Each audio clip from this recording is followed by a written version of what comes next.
এই যে ভাঙা আছে,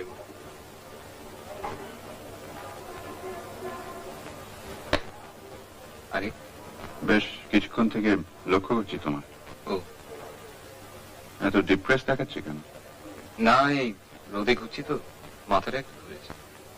চাকরি হয়নি এখনো? অ্যাপ্লাই করে চলেছ? হ্যাঁ।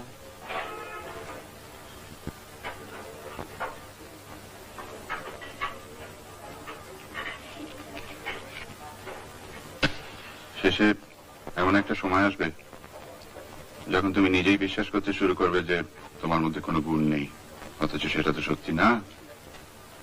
আমি তো তোমাকে চিনি। বসেই যখন আছো,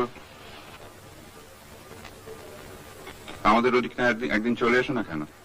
হ্যাঁ, কলেজে থাকতে তো তুমি ইউনিয়নে বেশ অ্যাক্টিভও ছিলে। আমাদের ওখানে অ্যাটলিস্ট কিছু একটা করতে পারবে। পার্টির অনেক রকম ছোটখাটো কাজ থাকে, আর এরকম ভাবে বসে থেকে আর রোদ্দুরে ঘুরে তোমার মন আর স্বাস্থ্য দুটোই আন্ডারমাইন্ড হয়ে যাবে।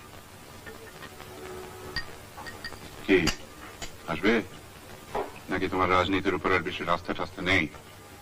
না নরেশদা, চাকরি একটা চাই, আদারওয়াইজ নইলে মুশকিল হচ্ছে যে। তোমার বোন তো চাকরি করছে, তাই না? করছে একটা চাকরি। তোমার পৌরুষে লাগছে না, মানে বাবা তো বিশেষ কিছু রেখে যাননি। সেটা সত্যি। একজন সত্যিকার অনেস্ট লোকের পক্ষে তো ব্যবসা করে খুব একটা কিছু রেখে যাওয়া সম্ভব না। জানি। আর কিছু না হয় একটা কারখানাতেই ঢুকে পড়ো না, না হয় মজুরি করলে ক্ষতি কি? আচ্ছা, তো অনেকেই আর জ্ঞান দেবেন না, আর জ্ঞান দেবেন না। এত লোকে এত জ্ঞান দিয়েছে যে জ্ঞানের ঠেলা একেবারে চোখ হয়ে গেছে। আপনি ভালো লোক, আপনাকে মায়া করি, কিন্তু তাও বলছি, হয় কথা বন্ধ করুন, না হয় কেটে পড়ুন। আর বক বক ভাল লাগে না। কলকাতার বাইরে যাবে? কলকাতার বাইরে কাজ হলে চলবে। কি কাজ? Medical representative. কলকাতার বাইরে? সেই জন্যই তো বলিনি তোমার। ডক্টর সুরেন দাস জানো? National pharmaceuticals. আমার খুব চেনা। যদি চাও তো আমি তোমায় একটা চিঠি দিয়ে দিতে পারি।